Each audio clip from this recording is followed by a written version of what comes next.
Android Marketplace, cool and open source.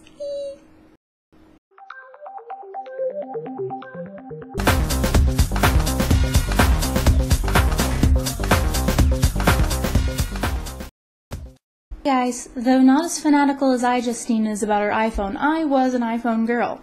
And then I switched to Droid Eris because I wanted to know what the big deal was about Android. Now, as we're waiting for this to boot up, I'm going to give you my review throughout the video, pros and cons and that. But while we're waiting, I wanted to explain a bit about the Android operating system. Now, the cool thing is it's based off of a modded version of the Linux kernel. So that was pretty sweet, which kind of indicates that it's open source. Now the reason why that's so neat is because unlike Apple or iPhone, you don't have to have this very strict set of guidelines when you're releasing applications out on the marketplace.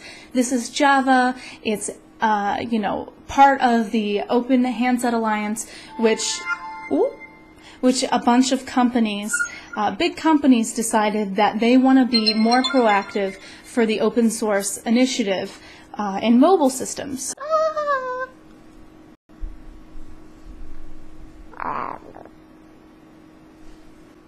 Not that we're superficial people, but we have to touch base on the appearance of our phones. That's what we look for. We don't want our phone to look the same as everybody else's phone. And with the Droid Eris, it's not the case at all. You can see I have whatever picture I wanted. In this case, for my lockout screen, it's Betty Page. And I have another pinup girl, and she looks different, and of course you can't see this because of the awesome glare. Every single page I have, right there, sexy mama, but you can put your kids on here. It doesn't matter. No phone's going to look alike, especially if you slap a case on it. That's a done deal. Some of my favorite things about the Eris is you can have multiple applications functioning simultaneously. It's like a mini computer. It really is. In this situation, size doesn't matter. The camera is awesome, despite how tiny it is. It's virtually ignorable. There are multiple sliders adjusting your white balance, your brightness. You can add a negative effect, black and white. The list goes on and on. The camera is a good camera. The videos, I'm going to show you a video now. It's basically on par with a lot of the smartphones that you see. At long last, the PS3. What I'm going to be doing, you guys. Bam, bam. In my awkward positioning, but speaking of virtual delights, this virtual keyboard is fantastic. I've had the iPhone before, and by far, leaps and bounds, it exceeds the iPhone. I can type in this little tiny space, or if I want, I can flip it around, and eventually it will make it a semi-full-size keyboard. So, as far as virtual keyboards go, this one takes the cake. Truth be told, there isn't much that I dislike about the Eris, but this one glaring problem. The buttons get super laggy, and when they do, you'll find that you call people and you can't hang up because the buttons aren't being registered instantaneously. It's not like a real-time recognition.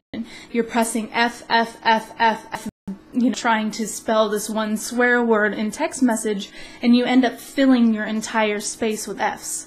So the buttons are super laggy sometimes, and there's nothing that, as far as I can find, that actually fixes it. I've used a task manager. I think maybe the memory is just overloaded. Do you remember before flip phones even existed and you had your cool Nokia candy bar phone that lasted about 4 days and without charging it, and you could talk on it for like 3 hours and it was great?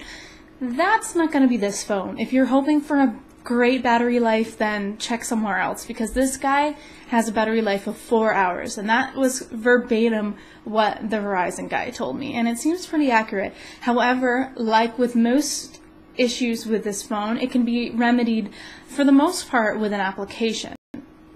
Another complaint I would have, and I'm not just being nitpicky here, but the vibration is less than satisfactory, and I'm just using it for being notified that I get a call or a text message, so don't have dirty thoughts. But if I was doing it for that other thing, I wouldn't feel anything, and that's basically, I don't feel a thing. I put it in my pocket, and apparently people can call me 100 times, and I'm not actually notified that I get their call. So the vibration is kind of pointless. The phone is hot. It's not just figuratively, it literally gets hot. I talk on it for more than a half an hour and it starts getting a little toasty.